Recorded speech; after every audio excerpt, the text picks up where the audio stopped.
Dear, ये एक solution video है, मतलब जो एक्सरसाइज स्टूडेंट को करनी चाहिए उसके मैं सॉल्यूशंस दे रहा हूँ। तो इसका पर्पज ये नहीं है कि आप मेरे सॉल्यूशंस को एक सीरियल में देखो, बिल्कुल भी ये पर्पज नहीं है। इसका सिर्फ ये पर्पज है कि जो सॉल्यूशंस आपसे खुद से नहीं निकले, 2 या कम से कम 3 बार आपने ट्राई कर लिया, ठीक है, 3 राउंड्स जैसे मैंने बताए थे कि पहले राउंड में जो क्वेश्चंस ना निकले आपने एक सेकंड राउंड मारना है, फिर भी जो क्वेश्चंस ना निकले आपने एक थर्ड राउंड मारना है। जब आप 3 राउंड मारोगे, फर्स्ट सेकंड एंड थर्ड, तो थर्ड राउंड के बाद बहुत ही कम क्वेश्चन आपके पास बचने वाले हैं जो आपसे नहीं निकलेंगे, ठीक है। फिर सिर्फ उन क्वेश्चंस का सॉल्यूशन देखना है या फिर कोशिश करनी है कि आपने लगभग सारे क्वेश्चंस खुद ही कर लेने हैं। और ये जो सॉल्यूशन वीडियोस है ना, सॉल्यूशन वीडियोस कौन से, जैसे कोई भी भाई क्लास टेस्ट हो रहा है, स्पीड बिल्डिंग टेस्ट हो रहा है, ठीक है, या फिर एक्सरसाइजेज हो रही हैं, इनके वीडियो देखकर आपने बिल्कुल भी टाइम वेस्ट नहीं करना है,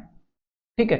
तभी तो कम टाइम में आपका कोर्स कवर होने वाला है। तो ये जो सॉल्यूशन वीडियो है ये मैंने इस नजरिए से बिल्कुल भी नहीं बनाई है कि एक बच्चा एक क्लास की तरह इनको अटेंड करने वाला है, जी नहीं, बिल्कुल ये इस उद्देश्य से नहीं बनाई गई है, ठीक है। आपने सिर्फ क्लास अटेंड करनी है और ये जो भी एक्सरसाइजेज की वीडियो है ये मजबूरी में ही देखनी है।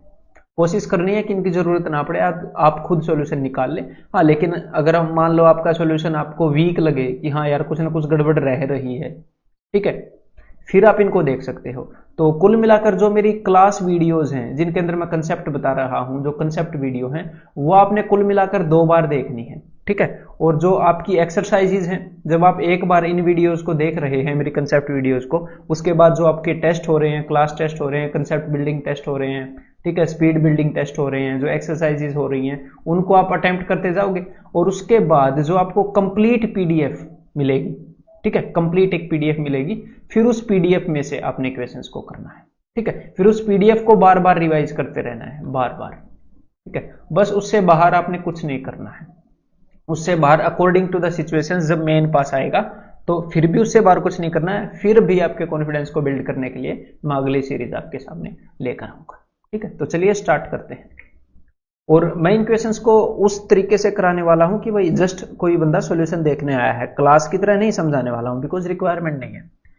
तो बस सीधे सीधे स्ट्रेट सॉल्यूशंस दूंगा। ए डिस्ट्रिक्ट है 6400 inhabitants, the population increases at the rate of 2.5%, 2.5% की दर से जनसंख्या बढ़ रही है हर एक साल। The number of inhabitants at the end of 3 years, पहले साल 2.5 बढ़ी, 2.5 बढ़ी, 2.5 बढ़ी, तो मेरे को 3 बार 2.5% बढ़ानी है, मतलब कि 2.5% बढ़ानी है। मेरे को ये पता है कि भाई 25% की फ्रैक्शन होती है 1/4, और 25% की फ्रैक्शन अगर 1/4 होती है तो वहीं से मेरे को पता लग गया, बिकॉज 25 को अगर 10 से डिवाइड करें तो 2.5 होता है, कि 2.5 की फ्रैक्शन होती है 1/40। तो यहां से ये पता लग गया कि वो 2.5% बढ़ रही है, कि हर एक बार 1/40 बढ़ रही है, 40 पर 1 बढ़ रही है। 40 पर 1 मतलब कि 41 हो जाती है 40 से, 1 + 1/40 = 41/40। तो बस 3 बार 2.5% बढ़ाने का मतलब है कि 3 बार 41/40 से गुणा करना, बस इसका आंसर आ जाएगा, और कुछ नहीं करना। 4 का क्यूब 64 है, तो ये मैंने 64 कैंसिल आउट कर दिया। 3 जीरोज यहाँ पर हैं, 3 जीरोज ऊपर हैं, ये भी कैंसिल आउट हो गया। तो बस 41 का क्यूब जो है हमारा आंसर होगा, इसका यूनिट डिजिट होगा 1। तो 1 तो भाई देखो 2 का है, ये तो आंसर नहीं हो सकते, कोई नहीं भाई। 41 का स्क्वायर आप वैदिक मैथ के मेथड से कर सकते हो। ये 50 से 9 कमे तो 81, और 25 में से 9 गए, ये हो जाएगा भाई 16, ठीक है, 1681 × 41। अब मैं लास्ट का एक डिजिट तो नहीं निकाल पाया, पहले ही लास्ट के 2 डिजिट निकालने की कोशिश करता हूं। 1681 × 41, 41 से कम 41, 4 कैरी बच गया। मैं 41 से मल्टीप्लाई क्यों कर रहा हूं, इसलिए नहीं कर रहा कि भाई 41 से ही करने वाला हूं, मेरे को लास्ट के 2 डिजिट निकालने इसलिए कर रहा हूं, घबराने की क्या जरूरत है। और 41 8, अब आपको सिर्फ 41 8 नहीं निकालना, 41 8 जा 8 ही आएगा ना, ये तो मैं पता है, 41 8 जा के एंड में 8 आएगा, और 8 और 4 12, तो लास्ट के 2 डिजिट 21 हैं, तो option C is the answer, that's it. The value of a machine depreciates by 5% every year, if its present value is this, its value after 2 years, 2 साल के बाद, विल बी, वाज को हटा दीजिए, तो 2 साल बाद इसका मूल्य क्या होगा। तो जब भी 5% कोई भी चीज घटती है तो वो 95/100, मतलब कि 19/20 गुना हो जाती है, 95/100। आज इसकी वैल्यू 200,000 है, तो भाई अब हमने क्या करना है, 2 बार इसकी वैल्यू को घटाना है, 2 बार 5% घटाना है, 2 साल बाद की वैल्यू बतानी है, तो 2 बार 19/20 से मल्टीप्लाई करेंगे तो 1 20 से 1 20 गया, 1 20 से ये 100, 20 पंजे 100 होता है, तो 19 का स्क्वायर होता है भाई 361। तो इसके एंड में अब मैं सिर्फ यूनिट डिजिट निकाल रहा हूं, 1 इंटू 5 यूनिट डिजिट आएगा 5 और आखिर में 2 जीरो और आएंगे, 2 जीरो। ऐसा कोई ऑप्शन है? सिर्फ एक ही ऑप्शन है कि यहां पर 5 और उसके एंड में 2 जीरो। मैं पूरा क्यों निकालूंगा? The value of a machine is ₹6250। It decreases 10% पहले साल घटती है, 20% दूसरे साल घटती है और 30% तीसरे साल घटती है। What will be the value of machine after 3 years? तो मैं घटा दूंगा, कोई बड़ी परेशानी नहीं है। पहले मैंने 10% घटाई मतलब कि 9/10, फिर मैंने 20% घटाई मतलब कि 4/5, फिर मैंने 30% घटाई मतलब कि 7/10। और अब तक आपको इन वैल्यूज का पता लग जाना चाहिए कि 30% घटाने के फ्रैक्शन में क्यों लिख रहा हूं। और अब तक अगर आपको इन वैल्यूज का नहीं पता है तो आपको पुरानी वीडियोस दोबारा देखने की जरूरत है, ठीक है? वो इसका मतलब ध्यान से नहीं देखिए। ऐसी लैंग्वेज ऑफ कोर्स मैं इस स्टेज पर यूज कर सकता हूं, ये डायरेक्टली लिख सकता हूं, ठीक है? बहुत ही स्लो पेस से चलने की मैं कोशिश कर रहा हूं ताकि बेसिक से बेसिक स्टूडेंट को और हाई लेवल के स्टूडेंट को सबको कवर किया जाए। तो देखो, जब भी मेरे को 10 दिखता है और मेरे को कुछ काटना होता है ना ऊपर, तो मेरे को वो 5 इंटू 2 दिखता है 10। तो अगर ये 5 इंटू 2 दिखता है तो मेरे को क्या पता लग गया कि 5 5 और 5, 3 5 को ये 5 पर काट देगा, 3 5 इसको 5 पर काट देगा, ठीक है? और 2 और 2, और मैं 2 से कभी भी 10 को जब तक नहीं काटता जब तक बिल्कुल भी मजबूरी ना हो, बिना वजह कैलकुलेशन टफ बन जाती है। 2 और 2 से मैंने इस 4 को काट दिया, क्योंकि यार जीरो तो कभी भी कैलकुलेट करना ही नहीं पड़ता ना हमें, इसलिए मैं नहीं काटता, ठीक है? तो 9 7 63 63, ठीक है? 5 इंटू 63, 5 इंटू 6 300, 315 और आखिर में आएगी एक जीरो, तो 315 जीरो। तो ये हो गया option C. The sales of a company increased by 25% from 2007 to 2008। 2007 से 2008 में गए तो भाई 25% बढ़ गई। 2008 से 2009 में गए तो सेल्स 33.33% बढ़ गई। और अब उन्होंने ये बताया है, if the sales of the company are ₹60 million in 2009, तो 2009 में 60 मिलियन है, तो पहले कितनी थी? तो भाई यहां से यहां आते हुए हमें चेंज बताया गया है, तो पीछे अब हमें क्या करना है? अब हमें पीछे जाना है। तो पीछे जाने के लिए हमने क्या करना था, मैंने आपको क्लास में बताया, फ्रैक्शन को उलट के मल्टीप्लाई करना है। तो यहां से यहां आने में 25% इंक्रीज हुआ, मतलब कि 5/4 गुना हुई, तो मैंने 4/5 कर दी। यहां से यहां आने में 33.33% बढ़ी, मतलब कि 4/3 गुना हुई सेल्स, मतलब कि 3/4 से गुना कर दूंगा। तो 4 4 5 से 12 पर 12 3 36, तो आंसर क्या हो गया? ऑप्शन ई, ठीक है? तो इन सॉल्यूशंस की ऐसी ही लैंग्वेज होगी जैसी सॉल्यूशंस की लैंग्वेज होनी चाहिए, ठीक है? तो अगर आपको सॉल्यूशंस इस लैंग्वेज में नहीं समझ में आते हैं तो सीरियसली आपको वीडियोस दोबारा देखनी चाहिए, लिटरली आपके भले के लिए कह रहा हूं, ठीक है? बड़ा भाई समझकर इन बातों को मानना। The value of a property decreases every year at the rate of 5%। एक प्रॉपर्टी का मूल्य हर साल 5% घट रहा है। इफ इट्स प्रेजेंट वैल्यू, इसकी प्रेजेंट वैल्यू इतनी है, what was the value 3 years ago? 3 बार 5% घट चुका है और आज इसकी वैल्यू 411 540 है। तो जब भी 5% घटता है तो 19/20 से मल्टीप्लाई होता है, लेकिन हमें तो उल्टा जाना है, 5% घट चुका है तो उल्टे 20/19 से मैं मल्टीप्लाई करूंगा और मैं वापस वहीं पर ट्रेवल कर जाऊंगा। बिल्कुल बेसिक सी बात है जो हम कर चुके हैं। तो बस 3 बार 19 से काटना है, तो 19 का टेबल तो भाई देखो 25 तक याद होनी चाहिए, मैंने आपको बोला है 19 दूनी 38, तो 3 और 1, तो 19 एकम 19, 12 और 5, 19 सिक्के 114, 11 बच गया, 19 सिक्के 114, ठीक है? फिर से 19 से 19 एकम 19, 19 एकम 19, 19 के 76, 19 सिक्के 114। तो अब हमारे पास बची 1 2 3 4, तो जीरो बच गई है, ठीक है? और यहां पर ये 8 बच गया, 3 2 है ना 8, 8 सिक्के 48, 48 के आगे 4 जीरो, ऑप्शन डी में मिली। If the height of a triangle is decrease by 40%, if and its base, D को काट देते हैं, base is increase by 40%, what will be the effect on its area? Area होता है half into base into height. Half को हटा देते हैं बिकॉज कॉन्स्टेंट है, तो बेस डिक्रीज हो गया 40%, तो 0.6, 60% रह गया ना, 0.6 हो गया। हाइट इंक्रीज हो गई 40%, मतलब कि 1.4 हो गई। तो एरिया कितना गुना हो गया, 14 छिके 84, 0.84, मतलब 100 से 84, मतलब कि 16% कम हो गया, ऑप्शन सी। जब कपड़े की कीमत 25% कम हो गई, ओके, तो कपड़े की बिक्री में 20% की वृद्धि हुई, ठीक है। दुकान की आय पर क्या प्रभाव पड़ा, तो जो दुकान की आय है, जो दुकान की इनकम है, वो क्या होती है, कपड़े की कीमत, कपड़े का रेट इनटू कपड़े की कितनी सेल हुई वो। तो कपड़े का रेट कितना हो गया, 25% लेस, मतलब कि 3/4, सिर्फ 75% रह गया ना, 3/4। और जो कपड़े की बिक्री है वो 20% बढ़ गई, मतलब कितनी हो गई, 6/5, 20% बढ़ गई, 100 से 120 हो गई, 6/5।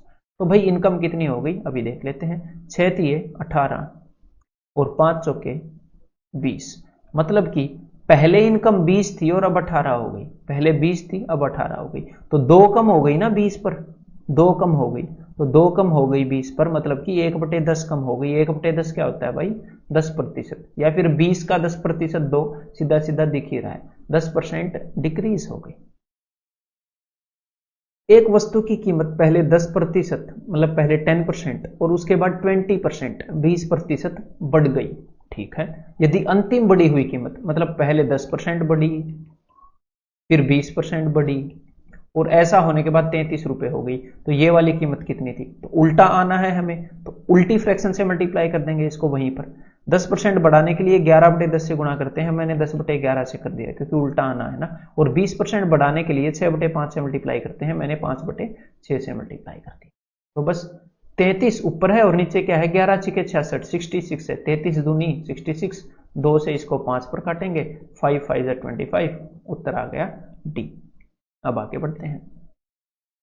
पपीते का पेड़ 2 साल पहले लगाया गया था, यह हर साल 20% की दर से बढ़ता है, ओके। यदि वर्तमान में पेड़ की ऊंचाई, तो वही है भाई, 2 साल पहले लगाया था, हर साल 20% बढ़ता है। अब आगे से आपको ये डायग्राम मेरे हिसाब से तो बना के दिखाने की जरूरत नहीं होनी चाहिए ना आपको इन क्वेश्चंस के अंदर। तो वर्तमान में ये 540 सेंटीमीटर है, तो जब भी 20% बढ़ता है तो 6/5 से गुणा करना होता है, लेकिन यहां पर हमें उल्टा आना है, 6/5 से इसको 2 बार गुणा कर दिया गया है, तभी तो ये 540 हुआ। तो इसको 5/6 से मैं मल्टीप्लाई करूंगा, उल्टा ट्रैक करना होता है तो उल्टी फ्रैक्शन से मल्टीप्लाई करते हैं। तो अब मैं क्या करूंगा, 6 निमे 54, यहां पे क्या हो गया 90, तो 15 छिके 90 होता है, यहां पर आ गया जी 15, तो 25 इंटू 15, तो 250 और 125, तो 375, तो यहां पर आंसर क्या हो गया, ऑप्शन सी। अब आगे बढ़ते हैं। The volume of cube A is 87.5% less, तो क्यूब ए के वॉल्यूम की बात हो रही है, तो क्यूब ए का जो वॉल्यूम है 87.5% कम है, तो 87.5% का मतलब है कि 7/8 कम है। 7/8 कम होने का क्या मतलब है कि सिर्फ 1/8 है, क्यूब ए का वॉल्यूम 1/8 है, 7/8 कम है, मतलब अगर क्यूब बी का वॉल्यूम 8 है तो क्यूब ए का वॉल्यूम 1 है। और क्यूब का वॉल्यूम क्या होता है, क्यूब का वॉल्यूम होता है उसकी साइड का क्यूब, तो साइड के क्यूब का रेशियो मिल गया हमें, तो भाई साइड का रेशियो क्या होगा, क्यूब रूट कर दो, 1 की क्यूब रूट 1, 8 की क्यूब रूट 2। और पूछा क्या है, the side of cube B is what percent more than that of cube A, तो क्यूब बी की साइड क्यूब ए की साइड से कितनी ज्यादा है, 2 कितना ज्यादा है 1 से, कितने परसेंट, डबल है, सीधा सीधा दिख रहा है, 1 से 1 ज्यादा है, मतलब कि 100% ज्यादा है, तो आंसर हो गया option D. The surface area of sphere A, तो अब यहां पर सरफेस एरिया की बात हो रही है, तो हमने हमेशा ये ध्यान रखना है कि जब भी एरिया की बात होती है तो वो 2D होता है, वहां पर चीज का स्क्वायर इन्वॉल्व होता है। जब भी रेडियस की बात होती है या फिर साइड की बात होती है क्यूब की, तो वो 1 डायमेंशनल, वो सिर्फ लेंथ होती है, वहां पर वो चीज सिर्फ उसकी पहली पावर इन्वॉल्व होती है, एरिया में उसकी दूसरी पावर इन्वॉल्व होती है, और वॉल्यूम 3D होता है तो उसके अंदर तीसरी पावर इन्वॉल्व होती है। मतलब यहां पर सिर्फ रेडियस, यहां पर रेडियस का स्क्वायर और यहां पर रेडियस का क्यूब, ये चीजें इन्वॉल्व होती हैं, हमें सीधी सीधी दिख जानी चाहिए, ठीक है। अब देखते हैं, एक तो ए है और एक बी है, यहां पर एग्जामिनर क्या बता रहा है कि the surface area of sphere A is 69% more than that of sphere B, तो सफियर बी का अगर 1 मैं मान लूं तो इसे 69% ज्यादा है। या फिर चलो दूसरे वे से मान लेते हैं कि सफियर बी का जो सरफेस एरिया है वो मैंने 100 मान लिया, तो सफियर ए का क्या हो गया 169 हो गया। तो रेडियस का स्क्वायर ये है, तो सफियर बी का रेडियस, अब मैं स्क्वायर रूट कर रहा हूं रेडियस से, रेडियस के स्क्वायर से रेडियस की तरफ बढ़ रहा हूं। 100 का स्क्वायर रूट 10, 169 का 13, तो हमें सीधा सीधा दिख रहा है ये 10 है तो ये 13। अब पूछा क्या, the volume of sphere A is what percent more than that of sphere B. तो भाई वॉल्यूम आर क्यूब के बारे में पूछ रहा है, तो भाई क्यूब कर दो। 10 का क्यूब क्या होएगा 1000, और 13 का क्यूब क्या होएगा, तो भाई 13 का क्यूब होएगा 2197। ठीक है, तो अब आपको 13 का क्यूब वैसे रटने की कोई जरूरत नहीं है, 2197 अगर मुझे याद है, तो ये नहीं है कि आप भी रटोगे, रटने की कोई जरूरत नहीं। ठीक है, वो हम निकाल भी सकते हैं, कितने इजीली निकाल सकते हैं कि 13 का स्क्वायर 169 है, इंटू 13 करना है, तो इसको मैंने क्या अज्यूम कर लिया 169 है, 170 माइनस 1, तो 13 को एक बार मैं 17 से गुणा कर रहा हूँ, 17 को 13 से कर देता हूँ, फिर 17 170 और 51, 170 और 51 कितना हो जाएगा 231, 2310 माइनस 13, तो कितना हो गया भाई 170 और 51, ये 2210 होगा। ठीक है, तो 2210 में से 10 घटाए तो कितना हो गया 2200, 3 घटाए तो 2197, कोई दिक्कत नहीं है। ठीक है, और ये सारे मेंटली हो जाते हैं, अभी मैं लिखकर बताता हूं तो कई बार ज्यादा टाइम लग जाता है। तो इसका वॉल्यूम अगर 1000 है तो इसका वॉल्यूम इतना है, मैं 1000 क्यों मानूं, मैं तो 100 मान लूंगा, तो यहां से अगर मैंने एक जीरो हटाई मतलब 10 से डिवाइड किया, तो यहां पे भी मैं 10 से डिवाइड कर दूंगा, रेशियो ही तो है, मनमर्जी करेंगे।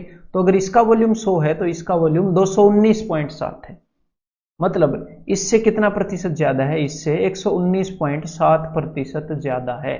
तो यहां पर आंसर क्या होगा, यहां पर आंसर होगा ऑप्शन एफ, 119.7% ज्यादा। क्लियर है, ये यहां पर ऑप्शंस दूसरे क्वेश्चन के होंगे, ये सिंपल सी बात है। अब आगे बढ़ते हैं भाई। If radius of A sphere increases by 20%, what is the percentage increase in its surface area. तो भाई जो सफियर है उसका रेडियस 20% बढ़ गया, ठीक है, तो इसके सरफेस एरिया में कितने प्रतिशत का बदलाव आएगा। तो सफियर का जो सरफेस एरिया होता है वो 4πr² है सरफेस एरिया, लेकिन हमें ऐसे सरफेस एरिया का फॉर्मूला देखने की जरूरत नहीं है, जैसे कि मैं पहले बता चुका हूं कि रेडियस 1 डायमेंशन में है, सरफेस एरिया 2 डायमेंशन में है, जो भी रेडियस में बदलाव आएगा उसका स्क्वेयर्ड बदलाव 2 डायमेंशन में आएगा, और 3 डायमेंशन में उसके क्यूब जितना बदलाव आएगा। तो भाई रेडियस 20% बढ़ चुका है, रेडियस 20% बढ़ चुका है, 1.2 टाइम हो चुका है, तो रेडियस का स्क्वायर 1.44 टाइम हो जाएगा 1.2 का, तो 44% ज्यादा हो जाएगा। What percentage increase in its surface area, तो यहां पर आंसर क्या हो जाएगा ऑप्शन एफ अगेन, 44% मोर। ठीक है, क्लियर है, अब आगे बढ़ते हैं। If the side of A square increases by 30%, what is the percentage increase in its area. तो स्क्वायर का एरिया होता है साइड इंटू साइड, साइड 30% बढ़ गई मतलब 1.3 टाइम्स हो गई, ये वाली साइड भी 1.3 टाइम्स हो गई, एरिया 1.69 टाइम्स हो गया, मतलब कि 69% ज्यादा हो गया। पहले 100 था, 100 से 169 हो गया है। There are two circles A and B. The circumference of A is 50% more than that of B. तो देखो जब भी आप दो सर्कल्स को कंपेयर कर रहे हो तो जो उनके रेडियस का रेशियो है वही रेशियो उनके सरकमफ्रेंस का होगा। उनके सरकमफ्रेंस का वही रेशियो क्यों होगा, क्योंकि सर्कल्स का सरकमफ्रेंस क्या होता है 2πr। अगर मान लो एक सर्कल का रेडियस है r1, दूसरे सर्कल का रेडियस है r2, तो पहले वाले का सरकमफ्रेंस क्या हो गया 2πr1, दूसरे का हो गया 2πr2, और मैं इनका रेशियो निकाल रहा हूं तो 2π से 2π कैंसिल हो जाएगा। तो जो भी इसके रेडियस का रेशियो है वही उसके सरकमफ्रेंस का रेशियो होगा। तो रेडियस और सरकमफ्रेंस का रेशियो एक ही होता है। तो जब वो आपको सरकमफ्रेंस का रेडियस देता है एग्जामिनर, तो वो आपको रेडियस का रेशियो ही देता है। बस रेडियस का रेशियो को देने की एक अलग भाषा है कि सरकमफ्रेंस का रेशियो दे दो, उसकी परिधि का रेशियो दे दो, परिधि का अनुपात दे दो। ठीक है, तो the circumference of A is 50% more than that of B, मतलब कि इनका रेशियो क्या है 2:3, ये उससे 50% ज्यादा है। अगर ये 100 है तो ये 150 है, 2:3 रेशियो है, ठीक है। तो if the area of circle B is k% less than that of A, तो सर्कल बी का एरिया ए से k% लेस है उसके एरिया से, तो k बताना है। तो भाई रेडियस का रेशियो तो पता चल गया, और एरिया के अंदर क्या होता है, रेडियस का स्क्वायर इन्वॉल्व होता है, पाई आर स्क्वायर होता है, और पाई कांस्टेंट है, फर्क नहीं पड़ता। तो रेडियस के स्क्वायर का रेशियो होगा 9:4, दोनों को स्क्वायर कर दो। तो अब हमने बताना है कि बी का एरिया कितने परसेंट कम है, तो भाई बी का एरिया 5 कम है 9 से, 9 से 5 कम है, 5 कम है 9 से, मतलब कि 11 का पहाड़ा, 55.55% कम है। वो बोल रहे हैं k% कम है तो k की वैल्यू, तो k की वैल्यू हो जाएगी ऑप्शन डी, ठीक है। हाँ, अगर मैं ये पूछता हूं कि बी का एरिया कितने परसेंट है, कितने परसेंट कम नहीं, कितने परसेंट है, तो है कितना परसेंट, 4/9 है, तो मतलब 44.44%। Let y is equal to x की power 2/3, if x increases by 700%, what is the percentage increase in y, तो y कितने प्रतिशत बढ़ेगा। तो यहां पर आपको एक कंसेप्ट सीखने को मिलेगा। क्या कंसेप्ट सीखने को मिलेगा कि मान लो मैंने खुद अज्यूम किया कि y is equal to x square, अगर x डबल हो जाता है, x 2 गुना हो जाता है 2 टाइम्स, अगर x 2 टाइम्स होएगा तो मैं लिख रहा हूं y is equal to x into x, x हो गया 2 गुना, x हो गया 2 गुना, तो 2 इंटू 2 y हो गया 4 गुना, मतलब x जितने भी गुना होगा y उसके स्क्वायर गुना हो जाएगा। क्यों, क्योंकि y is equal to x square. अगर y x क्यूब होता तो x जितने भी गुना होगा y उतने का ही क्यूब गुना हो जाएगा। तो कुल मिलाकर ये बात है कि if y is equal to x raise to power कुछ भी हो, तो x जितने भी गुना होगा ना, x जितने भी गुना होगा, y कितने गुना होगा ये देखने के लिए हमें उसकी पावर चढ़ानी पड़ेगी जो भी चढ़ा रखी है, ठीक है। तो x कितने परसेंट इंक्रीज हो गया, x 700% इंक्रीज हो गया, मतलब कि पहले 100% था, अब 700% बढ़ के कितना हो गया होगा, 800% हो गया, मतलब कि 8 गुना हो गया, x हो गया 8 गुना। तो y कितना हो गया होगा, एक बार सोल्व कर लेते हैं, क्योंकि y की वैल्यू 8 रेज टू पावर 2/3 है।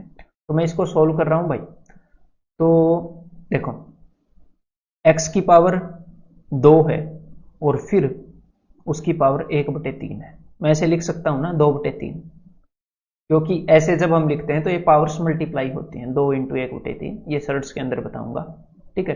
तो मैं क्या करना चाहता हूं, मैं ऐसे केसेस में मैं 1/3 को अंदर लिख रहा होता हूं, ऐसे केसेस में मैं कैलकुलेशन कम करना चाहता हूं ना हमेशा, तो पहले मैं स्क्वायर करूं, इस वैल्यू को बढ़ा दूं फिर कम करूं, मैं ऐसे नहीं करता, उससे कोई खास फर्क नहीं पड़ता, लेकिन मैं ऐसे नहीं करता।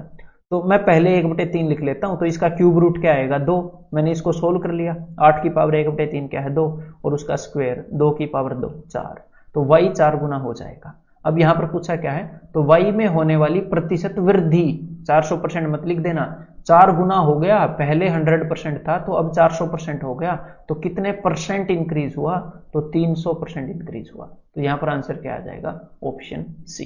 बिल्कुल इजी इक्वेशन, बेसिक आते हैं तो ये बंदा ऐसे देख के भी कर लेगा। The numerator of a fraction is increase by 20%, ठीक है, the denominator is decrease by 20%, ठीक है, the value of fraction becomes 4/5। तो हमें यह पता है कि फ्रैक्शन के अंदर कुछ चेंजेस लाए गए और वो फ्रैक्शन अब 4/5 हो गई। तो जो भी चेंजेस लाए गए मैं उनका उल्टा काम करूंगा ताकि मैं यहां से वहां पर चला जाऊं।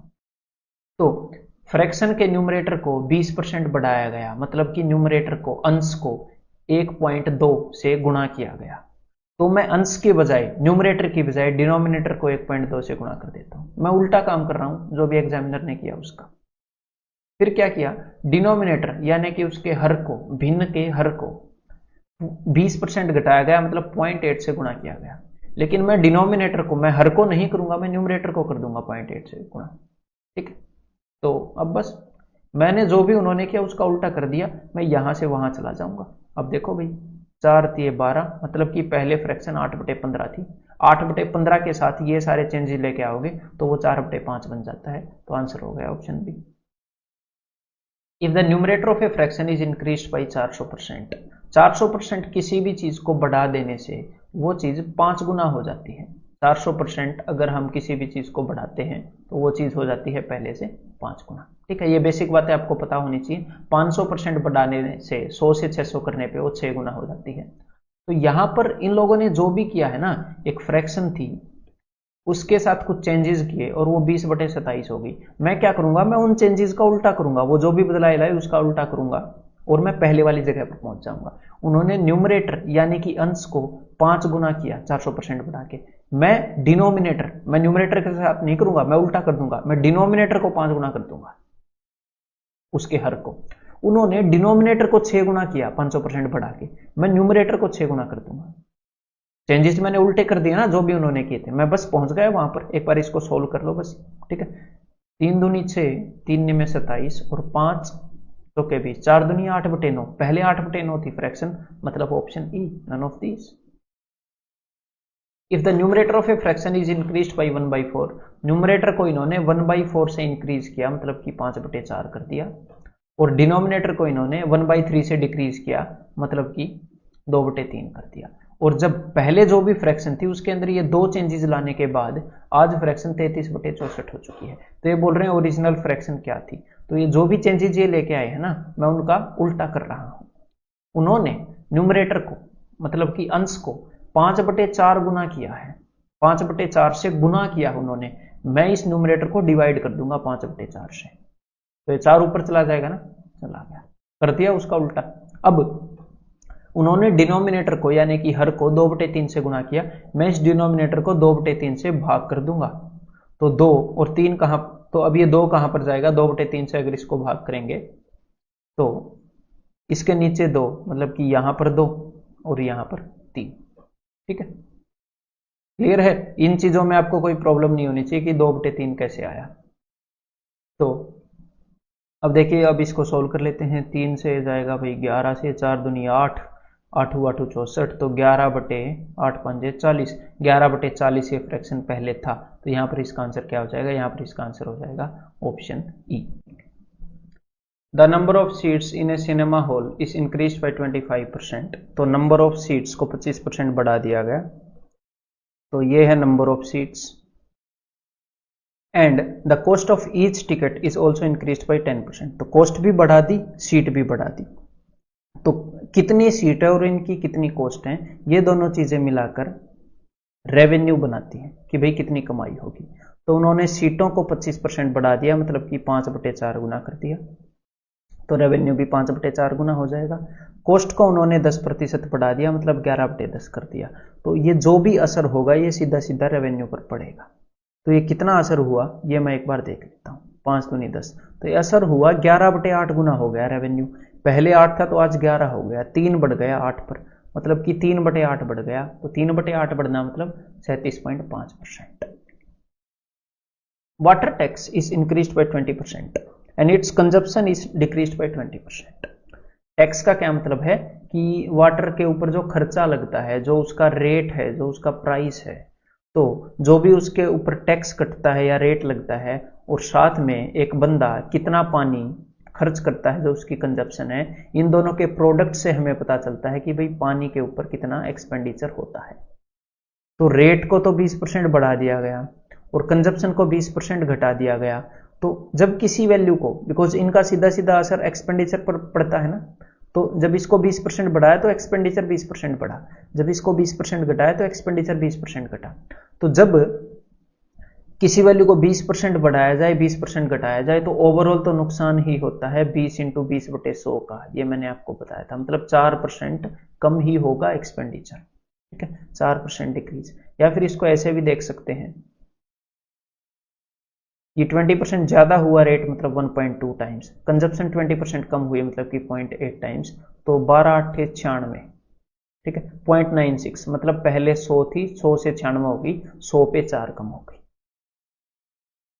The number of employees working in a farm is increased by 25%। तो भाई नंबर ऑफ एम्प्लॉइज बढ़ गए। द वेजिज पर हेड, मतलब कि हर एक बंदे की वेजिज डिक्रीज्ड बाई 25%, जो उनकी तनख्वाह थी, जो वेजिज थी। ठीक है, if it result in X% decrease in total wages. इसका क्या मतलब है, टोटल जो उनकी वेजेस है, टोटल कितनी वेजेस होंगी कि भाई कितने बंदे हैं और हर एक की कितनी तनख्वाह है, इसको मल्टीप्लाई करेंगे। तो भाई बंदे हो गए 5/4, बंदे कितने हो गए 5/4, या फिर इसको तो हम ऐसे भी कर सकते हैं, ये 25% बढ़ा और ये 25% घटा, तो हमें पता है सेम बढ़े और सेम घटे, तो ओवरऑल हमेशा इतने का नुकसान ही होता है। ओवरऑल कितने का नुकसान होता है, a²/100% का, मतलब 6.25% का। ओवरऑल टोटल वेजेज इतने परसेंट घटी होंगी, तो 6.25 क्या होता है, ये होता है 6/1/4, या फिर इसको 25/4, ये आपको सीधा सीधा दिख सकता है 25/4। तो आंसर क्या होगा, इतने परसेंट ओवरऑल कम हो गई होंगी टोटल वेजेस। ठीक है। The length, breadth and height of A cuboid increases by 20%, 10% and 30% respectively. What is the percentage increase in the volume of that cuboid? तो किसी भी क्यूबॉइड का जो वॉल्यूम है वो होता है length into breadth into height. तो भाई लेंथ कितने परसेंट बढ़ गई, लेंथ बढ़ गई 20%, मतलब कि 6/5। ब्रेड्थ कितनी बढ़ गई, ब्रेड्थ बढ़ गई जी 10%, मतलब 11/10, और हाइट बढ़ गई 30%, मतलब 13/10। तो एक बार देख लेते हैं फाइनली ये जो असर हुआ है ये क्या असर हुआ है। तो नीचे आ गया 500 और ऊपर क्या आ गया, ऊपर 13 6 78। हमेशा मैं 11 से बाद में मल्टीप्लाई करता हूँ, ठीक है, इजी लगता है ना इसलिए। 8 8 और 7 15, 858। पहले 500 था वॉल्यूम, अब 858 हो गया, मतलब 358 बढ़ गया 500 पर, 358 बढ़ गया 500 पर। पहले 500 था, लेकिन जो परसेंटेज है वो 100 पर होता है। अगर 500 पर 358 बढ़ गया तो 100 पर कितना बढ़ा, बिकॉज आपको 5 से डिवाइड करना पड़ेगा ना यहाँ पर आने के लिए, तो इसको 5 से डिवाइड कर दो, पता चल जाएगा 100 पर कितना बढ़ा। दैट्स इट, बस इतना सा करना है। 350 को अगर 5 से डिवाइड करूंगा तो 70 आएगा, 8 को करूंगा तो 1.6 आएगा, तो 71.6% उसका वॉल्यूम बढ़ गया। तो आंसर क्या हो गया, option D. The price of egg reduced to 75%। Reduced to का क्या मतलब है, एक तो होता है रिड्यूस्ड बाई, रिड्यूस्ड बाई का क्या मतलब है कि 75% से कम हो गया, मतलब 100 से 25 ही हो गया, 75% से कम हो गया।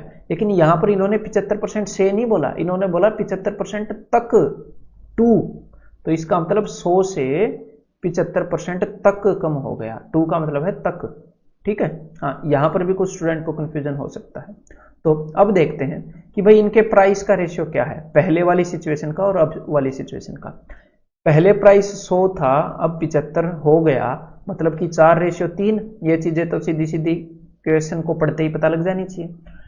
अगर प्राइस का ये रेशियो है तो क्वांटिटी का क्या रेशियो होगा, तो क्वांटिटी का रेशियो हो जाएगा 3:4।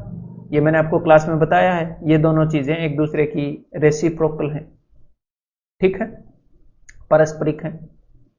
तो अब इन्होंने क्या बताया है, now a person can buy 2 dozen eggs more. अब 2 दर्जन अंडे ज्यादा खरीद पा रहा है, लेकिन रेशियो के अंदर तो एक ही ज्यादा खरीद पा रहा है, वो बोल रहे हैं 2, मतलब एक्चुअल सिचुएशन रेशियो वाली सिचुएशन से डबल होगी।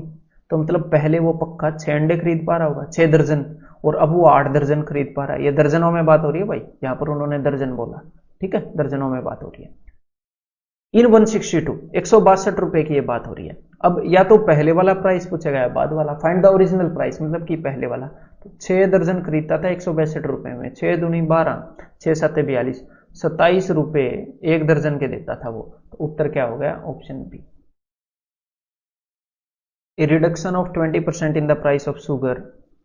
तो शुगर का प्राइस 20% कम हो गया, मतलब कि 5:4 हो गया, 100 से 80 हो गया। ये हमें सीधा सीधा दिख जाना चाहिए, 20% कम, ठीक है।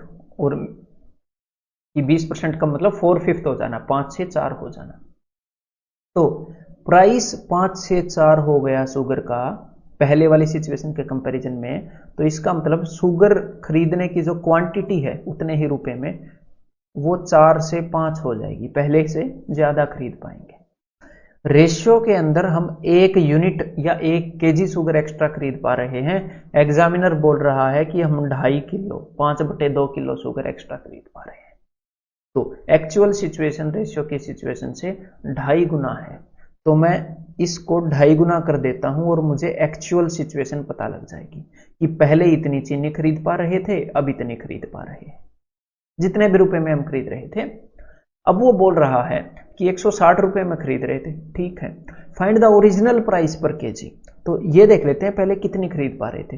तो 2 दूनी 4, 5 दूनी 10, पहले 10 किलो शुगर खरीद पा रहे थे 160 रुपए में, मतलब कि 16 रुपए पर केजी का रेट रहा है शुगर का पहले। आंसर क्या है? Option C. यदि किसी वस्तु पर उसकी वर्तमान दर के 40% से कम हो जाता है, if the duty on article is reduced by 40% of its present rate, by how much percent must it's consumption increase in order that the revenue remains same.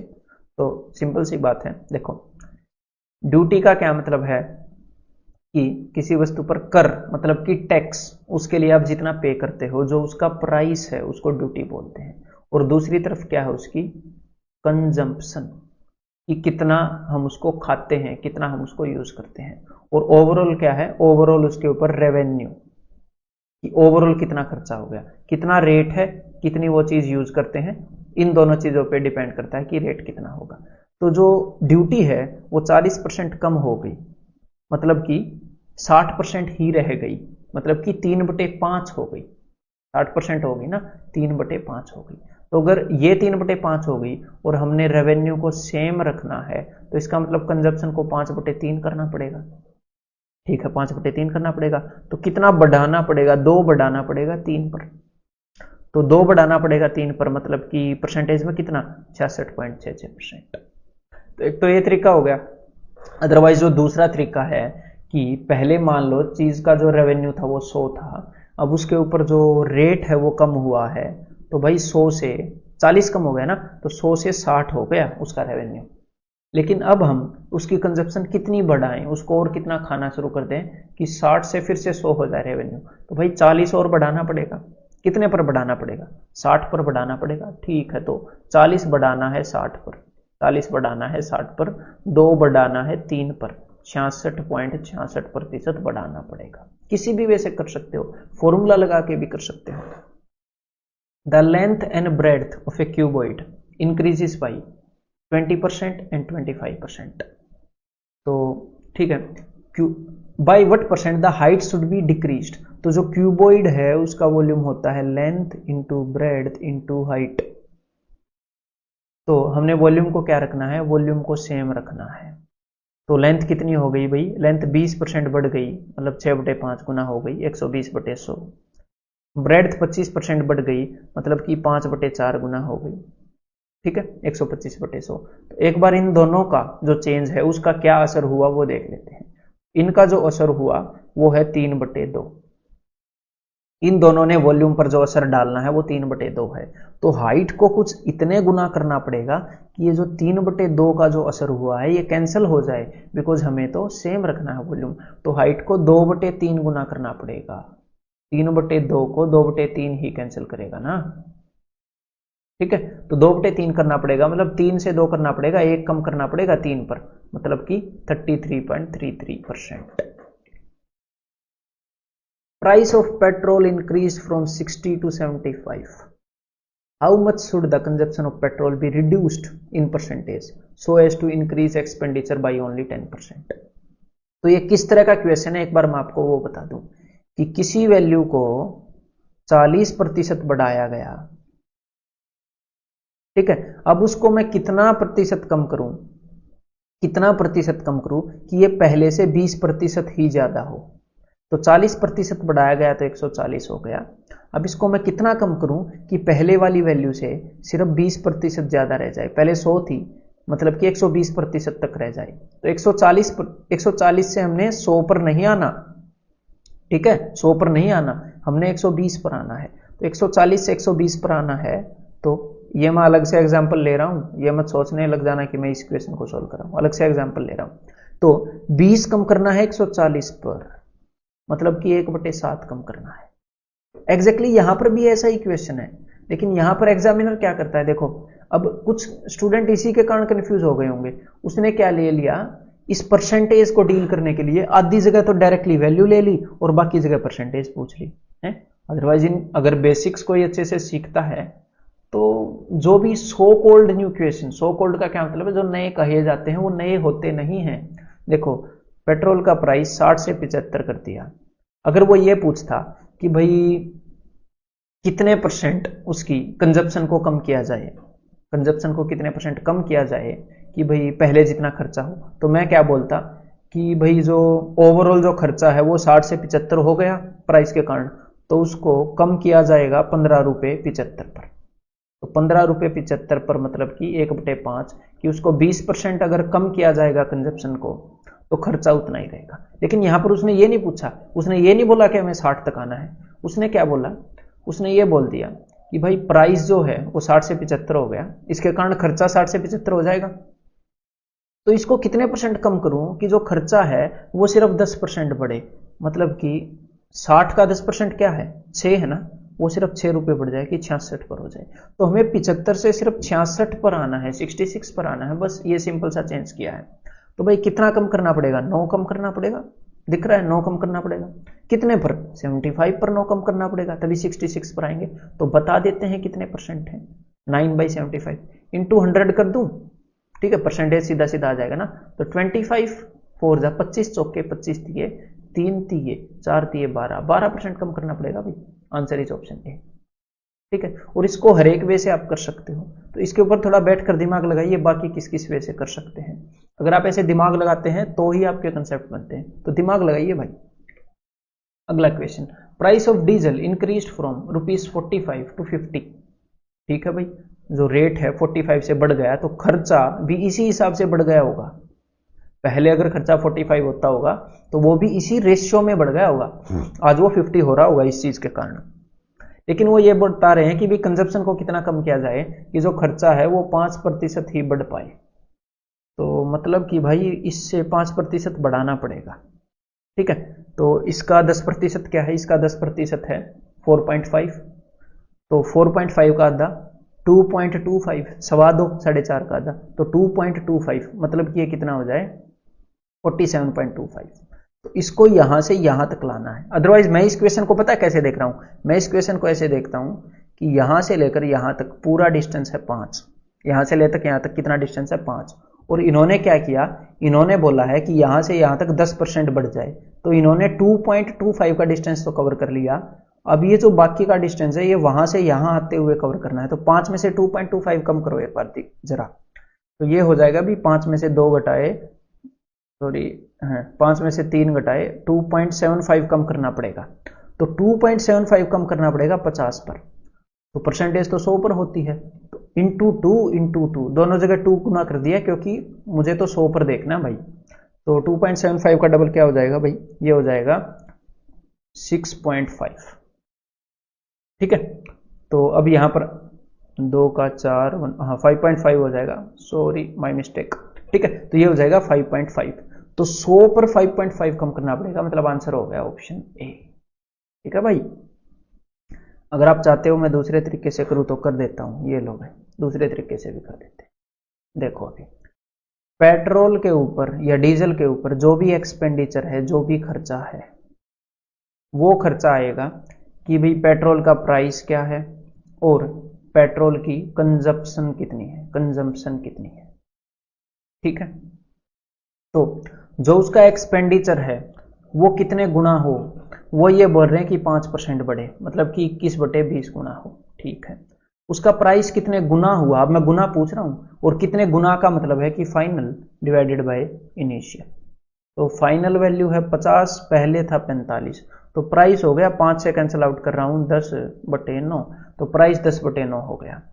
अब मैं पूछ रहा हूं कि कंजप्शन कितने गुना हुई होगी, अगर ये सारा काम हो रहा है तो बस भाई इस 10/9 को उधर भेज दो, इस क्वेश्चन मार्क की वैल्यू निकाल लेते हैं, 21/20 इंटू ये आकर 9/10 हो जाएगा। तो यहां पर आपको सीधे सीधे पता लग रहा होगा, 21 निम्मे 189 189 और नीचे क्या है 200, कि 200 पर जो कंजप्शन है 200 पर कितनी कम हो गई 11।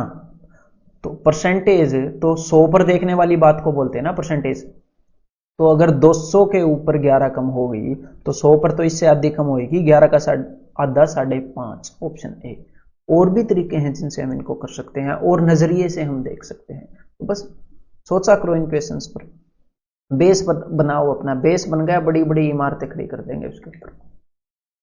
A number is increased by 20% and then again by 20%. By what percent should the increased number be reduced so as to get back the original number?